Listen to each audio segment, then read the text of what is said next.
Shamba unajua kukaba, unajifanya kukaba, unajua kukaba. Luka shamba, Luka. Afu unajifanya msela.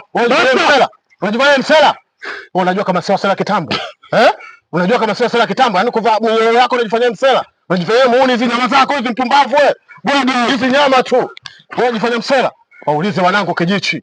Alafu sisi tuko na kempu yetu inaitwa Mazuzu. Mazuzu watu wasijitambua sio na akili. Alafu tuko na namba chafu. Kuna watu wanaitwa kina Sakala, kuna watu wanaitwa Amesibizimani, kuna watu wanaitwa wewe mpumbavu mmoja tu afu ni tishe. Alafu sisi tuko na vita makempu sasa.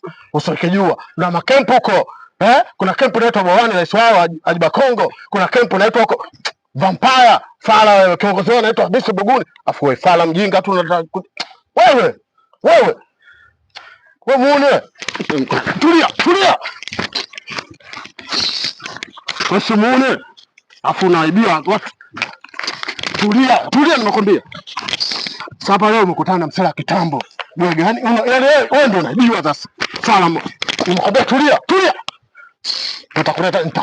Nitakunyonga hizi nywele zako. Tulia. Tulia nimekwambia. Chukua.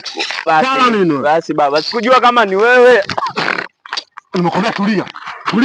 Yaani wewe ukicheza na kunjonga kweli wenye nywele zako. Basi baba, chukua ni.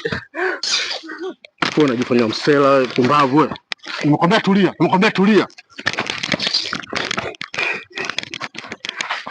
Wewe usilete jeuri. Humu kuna buku. Usilete jeuri. Lete. Basi baba.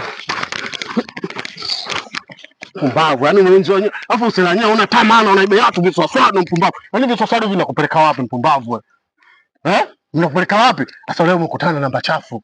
Waulize watu wote. Mimi unanijua. Kuna mwanangu atasakala wana akili hata moja. Umeelewa? Na mwanangu anaitwa Mbugundi hana akili hata moja. Alafu wewe mshamba tu waulize watu sasa Mekijicho ananijua mimi nani? Mimi ndo Mzombe boy. Msela kitambo. Yaani mimi unitishi na nyama zako hizi. Tembea nimekwambia.